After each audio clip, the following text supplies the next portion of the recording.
A ver, como les estaba diciendo hace rato, hace 5 minutos, lo que vas a considerar al momento de eliminar oraciones es lo siguiente. En primer lugar, como les estaba comentando, vas a eliminar la oración porque se desvía del tema, se sale del tema. La segunda razón por la que vas a eliminar una oración es porque contradice a las otras oraciones. Les puse un ejemplo incluso, así brevemente. Supongamos que todas las oraciones hablan, te decía, dicen maravillas de la leche de almendras, que es algo positivo, que tiene, no sé, más proteínas, no sé. Y por ahí se ha inmiscuido una oración que me dice que el consumo de leche de almendras se ha puesto de moda y eso ha llevado a que se talen más árboles, no sé. Se está causando un gran daño ambiental.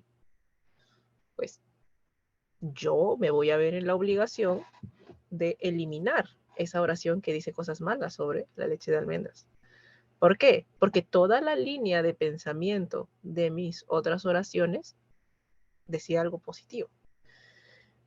Y si tú vienes y me dices algo malo, pues está rompiendo la lógica del texto. Recuerden que estas oraciones pues simulan, semejan un texto. Y un texto debe ser coherente y debe ser cohesionado. Coherente en el sentido de que pues tenga sentido. Y cohesionado se refiere a que a nivel de palabras las ideas deben estar unidas, bien enlazadas. Eso me lleva a otra cosa, por si acaso. Cuando ustedes vayan a eliminar una oración del grupo, antes de que avancemos un poco más, vamos a ver. Antes de que ustedes eliminen una oración del grupo, quiero que consideren algo, por favor, que es muy importante. Las oraciones muchas veces no son algo aislado, no son simplemente frases. Pasa muchas veces que alguien elimina una oración porque dice, ya, acá esta se salió del tema. Pero tal vez no has considerado que esa oración está unida, está muy enlazada con otra. Y si la eliminas, tal vez sin querer queriendo, dejas a la otra oración en el aire. Ahorita vamos a ver un ejemplo de eso. ¿Ya? No vayan a olvidarse. Cuando tú tengas ya decidido cuál vas a eliminar, por favor, examina. ¿Pasa algo malo si elimino esta oración? No vaya a ser que se me quede otra oración así en el aire y ya no se entienda lo que dice esta oración. Considérenlo por si acaso. Pues y el último criterio es la redundancia. La redundancia se puede dar de muchas maneras. Cuando dos oraciones literal dicen lo mismo, vamos a ver, está emocionado. Ahí está. Ya. Espérense, primero quiero aclarar para que luego no haya malentendidos. Ya. Ya. La redundancia se produce cuando dos oraciones literal dicen lo mismo, solo que palabras más, palabras menos. Obviamente, nosotros vamos a conservar la oración que aporte más. Tal vez dicen lo mismo, pero una es más enriquecedora que la otra. Entonces me voy a quedar con la que enriquezca más, pues, ¿no? Por lógica, tú eres inteligente. Ahora, otra cosa, la redundancia también puede ocurrir como que hay que tener mucho ojo, ¿eh? Pero puede ser que una oración repita lo mismo que no dice solo una, sino dos. Lo resume. Resume lo que dicen dos oraciones hasta tres. Pues, ¿para qué la voy a conservar, no? Y la otra razón de la redundancia, es la última forma, puede ser que no digan literalmente lo mismo y esto cuesta a veces notarlo, pero en realidad, a pesar de que no dicen exactamente lo mismo, son equivalentes. No son igualitas, pero tú analizándolo, leyéndolo con cuidado, te vas a dar cuenta que con otras palabras, pero dicen lo mismo. ¿Ah? Ese es un tipo de redundancia un poquito más difícil de reconocer. Vamos a ver, acá sí están emocionados. El quebrantahuesos es una especie de buitre notablemente diferente por los lugares en que habita. Suele vivir en zonas montañosas y escarpadas dotadas de grandes barrancos o acantilados. Este buitre se caracteriza por tener alas largas y estrechas y la cola larga en forma de rombo. También habita en las cavernas donde puede nidificar, o sea, hacer su nido, pues, ¿no? Sin ser molestado. Suele compartir el hábitat con rebecos y cabras silvestres. A ver, ¿cuál es la que se va? Me dicen la 3. A ver, ¿y por qué? Explíqueme por qué. ¿Cuál de los criterios que les he mencionado han tomado en cuenta? No tienen por qué.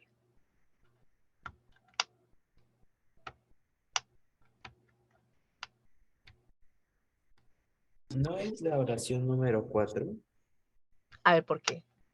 Porque me dice que puede nidificar, hacer sus nidos sin ser molestado, pero en la oración 2 nos dice que vive en zonas montañosas, escarpadas y está dotada de grandes barrancos o acantilados. Y en la Ah, última oración nos dice que comparte su hábitat, o sea, ese lugar, con rebesos y cabras silvestres. ajá, a ver. Acá vamos a, algo que quiero que tomen muy en cuenta al momento de resolver las oraciones. Yo creo que esto te ayuda, a mí me ha servido. Cuando yo era estudiante, como ustedes también, era cuando a mí me pidan eliminar una oración, primero chequear. Ustedes sí saben muy bien hacer esto. ¿Cuál es el tema? ¿De qué estamos hablando? Del quebrantahuesos, ¿sí o no? Ya, del quebrantahuesos. Pero un poco más exactamente, con un poquito más de más exactitud, ¿en qué nos estamos enfocando? ¿De qué están hablando las oraciones? Están hablando sobre el hábitat. Exactamente, muy bien. Estamos todas, las oraciones hablan del buitre este, del quebrantahuesos. Todas, sin excepción. Todas hablan del quebrantahuesos del buitre. Pero hemos visto que hay una mayor inclinación a hablar, no en general del buitre, sino más específicamente de su hábitat. Incluso desde la primera dice, es una especie de buitre notablemente diferente por los lugares en que habita. La 2 me dice dónde habita, en zonas montañosas escarpadas, o sea, de difícil acceso, que son así pues pedregosas, dotadas de grandes barrancos o acantilados. Ahora, ahí puede haber cavernas, ¿eh? Puede haber huequitos. Por ejemplo, ahí anida también los cóndores, ¿no? Dice la 3, este buitre se caracteriza por tener alas largas y estrechas y la cola larga en forma de rombo. Habla del buitre, por supuesto, pero hemos perdido un poquito el enfoque. Seguimos hablando del buitre, está bien, pero hablamos de sus características, ya no de su hábitat, sino físicas. La 4, a ver, la 4 habita en cavernas. Esa es otra opción, otra posibilidad de dónde habita el buitre. Habita en cavernas, donde pueden hacer nidos sin que sean molestados. Sigue hablando del buitre y sigue hablando de dónde vive. Luego dice, suele compartir el hábitat con, seguimos hablando de su hábitat, ¿sí o no? Con otras especies, con rebecos y cabras silvestres. Esas cabras que ustedes habrán visto trepan en las montañas. Ya, entonces, ¿cuál se va? Muy bien, la 3. En realidad se va la 3, se va la 3. Porque, repito, hemos perdido el enfoque que sí tenían las demás. A ver, acá la 2. Dioniso, ya, a ver, ojo, Dioniso es una deidad relacionada con el frenesí. Frenesí es pues perder el control, ¿no? Con el frenesí y la tragedia. En la mitología clásica, Dioniso es el dios del vino, inspirador de la locura ritual y el éxtasis. Fue también conocido como Baco. En griego antiguo, no lo voy a leer, pero no sé cómo pronunciar griego, y se vincula con el teatro. Es el dios patrón de la agricultura, de la música y de la tragedia. También era conocido como el libertador, pues liberaba al hombre de su ser normal, mediante la locura, el éxtasis o el vino. Ya ver, mucho ojo, cuál podrá irse. Y díganme por qué. ¿No? Mírenlo bien, mírenlo bien, mírenlo bien. No se aceleren, mírenlo bien. A veces por acelerados nos equivocamos. Por ejemplo, yo siempre voy a decir esto porque me da vergüenza. Cuando yo postulé, se supone que mi especialidad, lo que yo era mejor, era literatura. Era lo que yo juraba. Yo era pues la mejor en mi salón en literatura. Y en el examen de admisión yo me equivoqué en una pregunta de literatura por apurada. Confundí hipérbole con hipérpato. Y ahí no sé cuántos puntos perdí. Igual ingresé, pero igual pues no. Pude, eso puede ser la diferencia entre ingresar o no ingresar. Por apurada. No sean como yo. Despacio. A ver, acá me dicen las 5. Hmm.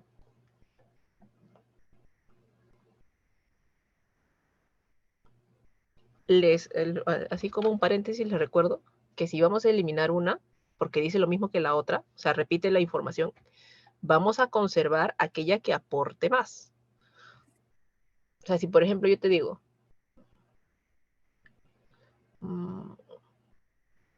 a ver un tema, Ya digamos que un grupo de oraciones te habla, no sé, del origen de la música punk. Ya. La música punk tuvo sus orígenes en Inglaterra, tal, tal, tal, tal. Ya, en Inglaterra. Punto. La música, y luego más adelante viene otra oración que dice, la música punk surgió en tal año en Inglaterra debido a tal, tal motivo en respuesta a tal cosa. Yo voy a eliminar la primera, porque dicen lo mismo, pero la otra, la que mencioné último, aporta más. A ver, a la 1, la 2, a ver. Vamos a ver. Dice acá, Dioniso es una deidad, o sea, es un dios, relacionado con el frenesí, que les dije que es el descontrol, y la tragedia. Palabras que, por cierto, aparecen más adelante. Frenesí y tragedia. En la mitología griega, Dioniso era el dios del vino, inspirador de la locura. Lo voy a cambiar de color. Locura ritual y el éxtasis. Y el éxtasis también se relaciona con la locura. Fue también conocido como Baco y se vincula con el teatro. El teatro guarda relación con la tragedia. Es el dios patrón de la agricultura, de la música y de la tragedia. También era conocido como el libertador. Ahora, como podrán notar, ahí está. ¿Qué? A ver, la intuición está bien, pero nos estamos confundiendo. Y a ver, como ustedes podrán notar, hay varias oraciones que pues dicen, que podrías decir, dicen casi lo mismo. Sin embargo, quiero que evalúes cuál es la que es más prescindible, cuál es la que literalmente, si la saco, no me aporta nada. No importa realmente, porque si bien las otras dicen algo relativamente similar, pues al menos me dan más información, aportan más. A ver, vamos a ver. La 1 dice que era la deidad relacionada con el frenesí y la tragedia. Ya. En la mitología clásica, Dioniso era el dios, acá me está diciendo más cosas, ¿eh? Me está diciendo que era el dios más exactamente. No era cualquier dios, como dice la 1, era el dios del vino, inspirador de la locura ritual, que es muy importante, ritual y del éxtasis. Ahí ya me aportó algo más. Ahora la 3 dice, me aporta otra información también, ¿eh? ¿Cómo se le conocía también? Se le llamaba Baco. Si bien me menciona lo del teatro, pues al menos aquí hay algo de información extra, ¿no? Que era llamado Baco y se llamaba así, así. Ahora la oración 4 dice, es el Dios, ya eso ya lo dijeron ya, patrón de la agricultura, que eso no lo habían dicho, Dios patrón de la agricultura, también de la música y ahora sí un poco más exactamente de la tragedia. Y en la 5 dice, también era conocido como el libertador. Ese es otro dato que no, yo no sabía. También era conocido como el libertador, pues liberaba al hombre de su ser normal, mediante la locura, el éxtasis o el vino. A ver, ¿cuál se va?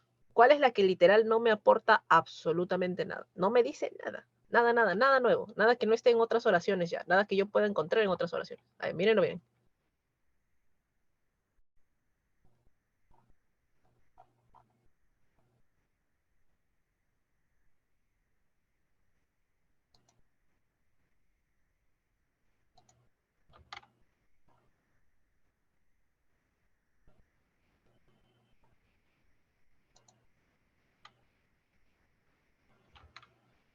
Claro, la 1. Por favor, quiero aprovechar esto porque hay alumnos que yo he tenido que de verdad tienen miedo de eliminar la 1. Ahora me dice, ¿se puede eliminar la 1? Claro que sí. Si no aporta nada, ¿para qué la voy a conservar? No, miren, vean con atención. Dioniso era una deidad. Ya lo dijeron otras oraciones. Relacionada con el frenesí, literalmente ya me lo dijo la 5. Pero la 5 al menos me dice algo más, que también era conocido como el libertador y tal cosa. Relacionado con la tragedia, también ya me lo dijo la 4. La 1 repite, tiene información que dicen las demás y tú tal vez incluso tengas la sensación de que hay mucha información repetida. Pero la que literalmente no aporta nada, porque ya encontramos esa misma información en otras oraciones más completas, más desarrolladas, es la 1. La 1. No tengan miedo de eliminar la 1 por si acaso. No vayan a pensar, no, la 1 tiene que respetarse, la 1 tiene que quedarse sí o sí porque es la que introduce el texto. No, De ser necesario, se elimina y no pasa nada. Es más, si yo elimino, supongamos que yo elimino la 1, lo voy a incluso resaltar con negro, para que veas. Si yo elimino la 1, literal no pasa nada. En la mitología clásica, Dioniso es el dios del vino, inspirador de la locura ritual y el éxtasis. ¿Afectó en algo que se vaya? No. La 1 es bastante prescindible, la 1 realmente no aporta nada. Vamos a ver la 3. Creo que le voy a dar a Enter de nuevo acá para que se vea de corrido. Ahí está. Vamos a ver. No le tengan miedo a la 1. A ver. La música popular surge en Europa con la llegada de la revolución industrial en el siglo XVIII. La mejora tecnológica hizo posible que los fabricantes pudieran comenzar a producir instrumentos musicales en serie y a venderlos a un precio razonable, llegando así a la clase media. Otro avance importante en el desarrollo de este tipo de música se produjo en el siglo XIX gracias al fonógrafo de Edison y al gramófono de Berliner. La música popular se opone a la música folclórica porque es un conjunto de géneros y estilos musicales que no se identifican con etnias específicas. Estos adelantos tecnológicos permitieron que la música popular sea disfrutada por todo tipo de público. Ahora, vuelvo a lo que yo les dije hace rato. ¿De qué estamos hablando ahí? ¿Cuál es el tema en sí? La música popular. La música. ¿Y en qué nos estamos enfocando? Porque el tema de la música pues es gigante. ¿En qué en sí nos estamos centrando? ¿Qué aspecto? Los avances tecnológicos después de la revolución industrial. Exacto. Estamos hablando de la música popular, pero más exactamente nos enfocamos en cómo evolucionó, los avances tecnológicos que se aplicaron a la música popular gracias a la revolución industrial, tal, tal, tal. Ahora, evalúalo. ¿Cuál podrá irse?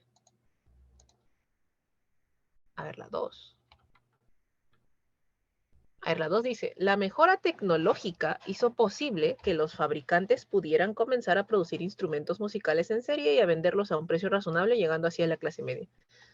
A ver, yo siento que la 2 continúa esta idea de cómo contribuyó la revolución industrial a la difusión o al avance, la evolución de la música popular. Hay una que está un poco rara. ¿La Hay una 4? que... Ajá, ¿por qué la 4? Porque no nos dice algo que sea relevante, no dice que la música popular nada más se opone a la música folclórica. No nos habla de ni siquiera, no está continuando el texto, no nos dice Muy bien, otro avance hijo, correcto. tecnológico o algo. Exactamente. Si las demás se están enfocando en los avances, miren, por ejemplo, a ver, la 2 nos habla de cómo se produjo esta mejora tecnológica y que permitió eso que la música llegue a clases medias. Es la música en el sentido no simplemente de música, sino los instrumentos también. Dice, otro avance, la 3 continúa con la 2. La 3 continúa con la 2. Otro avance importante en el desarrollo de este tipo de música se produjo en el siglo XIX gracias al fonógrafo de Edison y al gramófono de Berliner. Seguimos hablando de cómo evolucionó la música popular gracias a pues, los avances tecnológicos. Y la 5 justamente habla de eso. Estos adelantos tecnológicos permitieron que la música popular sea disfrutada por todo tipo de público. Nos enfocábamos en eso. Pero la oración 4 no. La oración 4 cambia de tema, se desvía del tema, porque empieza a hablar de géneros musicales. Pero menciona la música popular, sí, pero no guarda relación con lo que trataban de plantear las demás oraciones, que era los avances tecnológicos y cómo permitieron la difusión de la música popular. La 4 entonces se desvía del tema. Quiero aprovechar este momento para explicarles lo que les dije hace rato. Ponte, supongamos, quiero que vean, supongamos que yo elimino la 2. Hacemos como que elimino la 2, lo voy a tachar. Y voy a leerlo así como está con la 2 eliminada. Miren. La música popular surge en Europa con la llegada de la revolución industrial en el siglo XVIII. Otro avance importante en el desarrollo de este tipo de música. Otro avance importante. Si yo pongo algo así, si yo pongo otro avance importante, eso supone que yo, tengan esto en cuenta para cuando hagamos inclusión de enunciados, ¿eh? Si yo pongo eso de otro avance, eso supone que yo previamente en alguna oración tuve que mencionar un avance tecnológico. A eso me refería con que a veces hay oraciones que tú pensarías, ya, pues la voy a eliminar, pero sin querer estás dejando a otra en el aire. La oración 3 pierde sentido si es que eliminamos la 2, o al menos ya no tiene tanto sentido como lo tenía antes. Porque, repito, si yo digo, otro avance importante en el desarrollo de este tipo de música, me da una sensación de que esto está incompleto, le falta algo, porque acá digo otro avance. Si yo digo otro avance, significa que previamente mencioné algún avance en este desarrollo de esta música. Así que cuando eliminen una oración, también consideren eso. No vaya a ser que dejes sin piso a la otra oración. Ahora la oración, digo, el ejercicio 4. Pues léanlo bien, léanlo. Estos ejercicios son sencillos. La cosa es leerlo con calmita nomás. El piano es un instrumento musical clasificado como instrumento de teclado de cuerdas percutidas. El músico que toca el piano recibe el nombre de pianista. Está compuesto por una caja de resonancia a la que se ha agregado un teclado mediante el cual se percuten, se golpean, las cuerdas de acero con masillos forrados de fieltro. Las vibraciones que transmiten a través de los puentes a la tabla armónica que los amplifica. Está formado por un arpa cromática de cuerdas múltiples, accionada por un mecanismo de percusión indirecta, a la que se han añadido apagadores. A ver, mírenlo con cariño, con cuidado. A ver.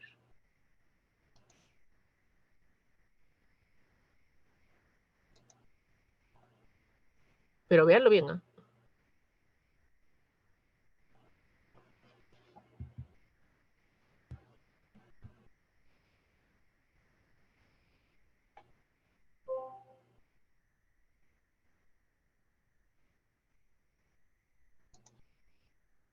A ver, 4, 2, 2. Vamos a ver. Ah, pero si me dicen una, dígame cuál. O sea, mejor dicho, ¿por qué?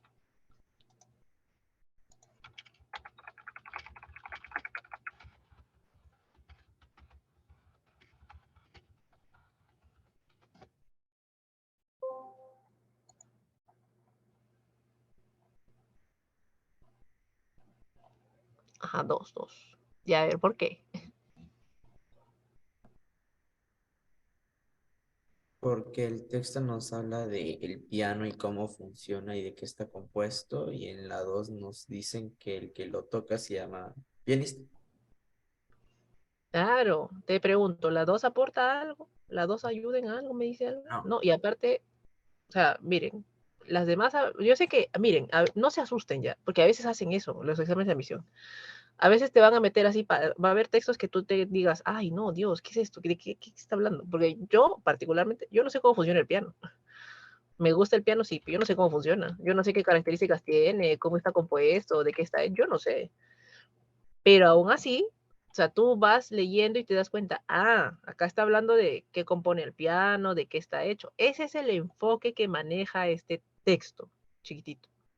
Pero la 2 no tiene nada que ver muy bien con, pues, justamente aquello de lo que está tratando el texto, que es la estructura, el funcionamiento del piano. Muy bien. Esta con cuidado, a ver. A ver, dice acá. Mire, con mucho, mucho, mucho ojo. A ver, dice acá. Paul Henry, conocido como el Barón de Holbach, fue un filósofo que propugnó un ateísmo radical.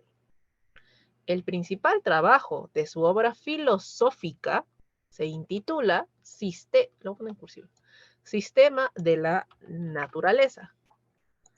Esta obra, condenada a la hoguera por el Parlamento francés, desarrolló una concepción rigurosamente materialista. El barón de Holbach creía que el mundo está constituido por materia. En sus escritos, el barón de Holbach sometía a crítica los pensamientos filosóficos tradicionales como el de George Berkeley. A ver.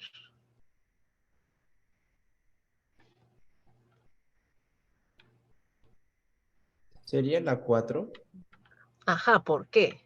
porque en la 4 nos da una opinión que él creía y el siguiente texto nos habla de los escritos del Paul Henry. Ya, muy bien. A ver, el resto, ¿qué opina? ¿También cree que se va a la 4?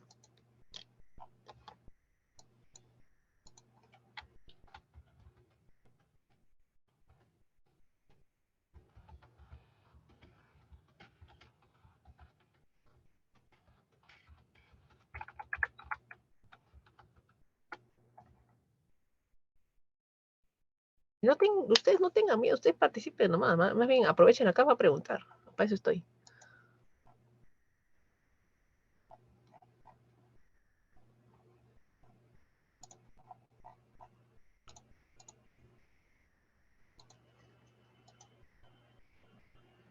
Ajá, me dicen por acá la 3.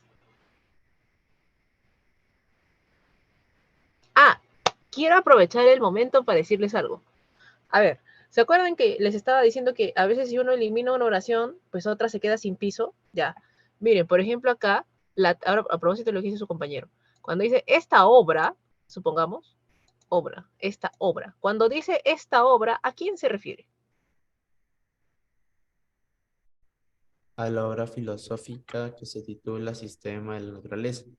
Exacto. Entonces, ¿qué pasaría si yo, no sé, pues digo, no sé, yo creo que se va a la 2? ¿Es posible para mí eliminar la 2? No, porque no tiene sentido. Claro, si yo elimino la 2, la 3, como les estaba comentando, se me queda en el aire. Pues yo digo, propugnó un ateísmo radical. Esta obra, condenada a la hoguera, yo como lector me voy a quedar, ¿cuál obra? Si yo elimino la 2, me voy a quedar, ¿cuál obra? Ahora, entonces yo no puedo eliminar la 2, ya está bien, porque la 2 está unida con la 3, ya. ¿Significa eso que yo no puedo eliminar la 3? No, se quedó en rojo. Ya. ¿Significa eso que yo no puedo eliminar la 3? No, la 3 sí la puedo eliminar. Ya 3, si ustedes creen que se debe eliminar, podríamos eliminarla. La que yo no puedo eliminar, repito, es la 2, porque si no, pues la 3 se me quedaba en el aire. Consideren eso, ¿ya? Siempre que eliminen una oración, piensen, uy, no estaré dejando sin asidero a otra oración. Por si acaso examínenlo, evalúen. A ver, pero volviendo acá. A ver, me dijeron la 3 y me dijeron la 4. A ver, estamos hablando de Paul Henry, conocido como el Barón de Holbach. Ya. Fue un filósofo que propugnó tal cosa. Estamos, por lo visto, enfocándonos en las creencias, en las creencias o los planteamientos de este señor de Holbach. Ya. Ahora, él habla de su obra, y su obra fue condenada a la hoguera, eso es lo que dice. El barón de Holbach creía que el mundo está constituido por materia, y luego la 5 dice, en sus escritos, pues que la 5 guarda relación con lo que dice la 2, ¿no? Los escritos de este señor de Holbach. En sus escritos pues se refiere a su obra, ¿no? Como el sistema de la naturaleza. En sus escritos, el barón de Holbach sometía a crítica los planteamientos filosóficos tradicionales como el de George Berkeley. De momento, la 5 y la 2 van de la mano, están hablando de lo mismo. Y ahora quiero que lean con atención lo que dice la 3. Dice, esta obra, Sistema de la Naturaleza, condenada a la hoguera por el Parlamento francés, desarrolló una concepción rigurosamente materialista. Y luego, ¿qué dice la 4? El barón de Holbach creía que el mundo está constituido por materia.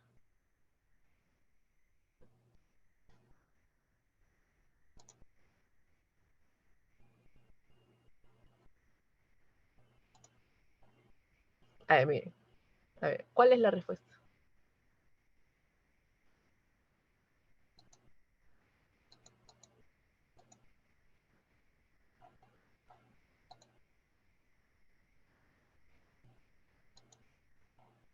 A ver, acá me dicen la C. Ah, varios coinciden que es la 3. ¿Por qué creen que es la 3? A ver. Porque en todos habla sobre una opinión que él hacía y en la 3 habla de su obra que fue condenada a la hoguera. Ya, muy bien. Ahora, es cierto, uno podría concluir, ¿no? Pero se está enfocando en Paul Henry y está hablando de las creencias de Paul Henry, y pues en la 3 habla de su obra y que la mandaron a la hoguera, que la quemaron, ¿no? Sin embargo, en la segunda mitad de la oración número 3, dice acá, o sea, no menciona de a gratis la dichosa obra de Paul Henry, sino la menciona para como que ahondar, profundizar en qué creía él. Esta obra, porque si no, bajo esa premisa eliminaríamos la 2, ¿no? En la 2 ya está hablando de otra cosa porque habla de la obra de él, no está hablando de la opinión de él. Dice, esta obra, condenada a la hoguera por el Parlamento francés, que a primera vista se está desviando un poco del tema, porque ya está enfocándose en la obra de él, en el libro Sistema de la Naturaleza. En realidad, ¿qué hace? Me presenta qué es lo que piensa Paul Henry, qué es lo que realmente piensa, cuál era su concepción del mundo. Desarrolló una concepción rigurosamente materialista. Entonces, a primera vista uno pensaría, ya, simplemente me está diciendo que pues que su obra la quemaron. Y si la oración solo fuera eso, yo estaría de acuerdo con ustedes en que la 3 se debe ir, porque se desvía del tema. Empieza a enfocarse en la obra, en el libro Sistema de la Naturaleza. Si fuera hasta ahí donde estoy marcando la oración, yo estoy totalmente de acuerdo, debería irse eso. Pero no es así. La oración incluye algo muy importante, que es que desarrolló una concepción rigurosamente materialista. Me explica qué es lo que pensaba él. Y ahora viene la 4. El barón de Holbach creía que el mundo está constituido por materia.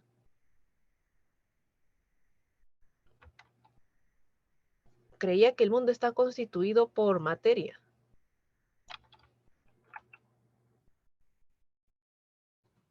O sea, era materialista.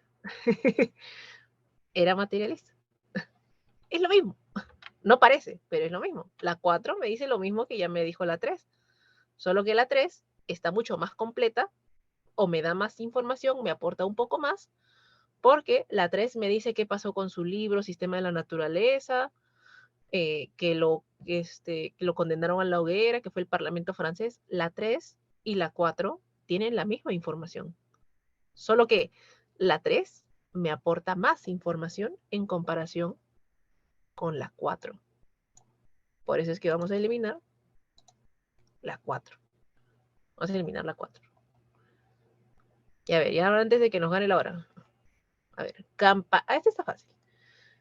Campanella fue un filósofo italiano que elaboró un pensamiento político e ideas sociales avanzadas para su época. Campanella desarrolló un sistema comunista utópico. Les recuerdo, utópico significa que no puede realizarse en la vida real, o sea que es de un sueño, algo irrealizable. Elaboró un pensamiento político e ideas sociales avanzadas para su época. Ya, Campanella desarrolló un sistema comunista utópico. Campanella compartió las concepciones filosóficas naturales de Telesio y se manifestó en contra del pensamiento escolástico, que es una doctrina filosófica. Campanella combinaba las ideas del sensualismo y del deísmo con la afición por la magia y la astronomía.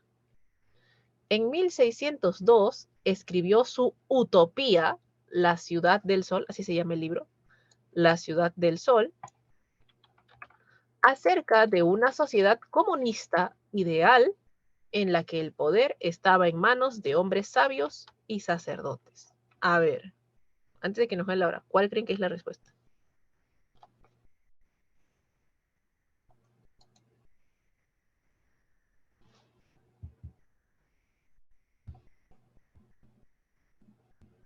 Miris, ¿qué significaba utópico? Utópico es que no se puede realizar, que es un sueño, es algo imposible. Entonces no se estaría contradiciendo con la primera oración. Ajá, a ver, la oración dice, fue un filósofo italiano que elaboró un pensamiento político e ideas sociales avanzadas para su época.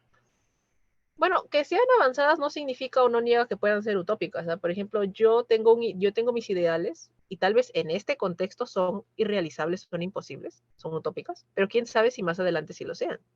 Y eso no cambiaría el hecho de que yo soy una avanzada para mi época, ¿no? Porque yo supe ver lo que se tenía que hacer, solo que en mi época no era posible de realizar, de concretar.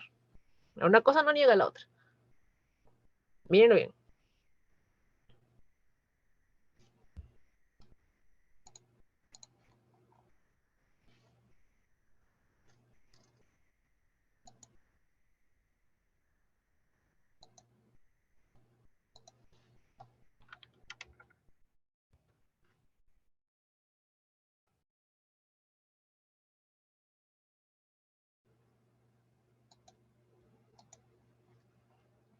Ujú.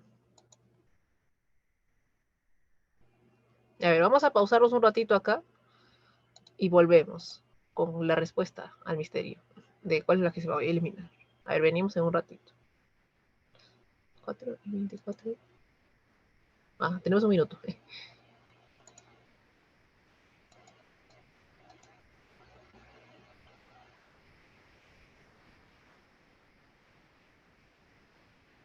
Bien, hay que leerlo con calma, ¿no?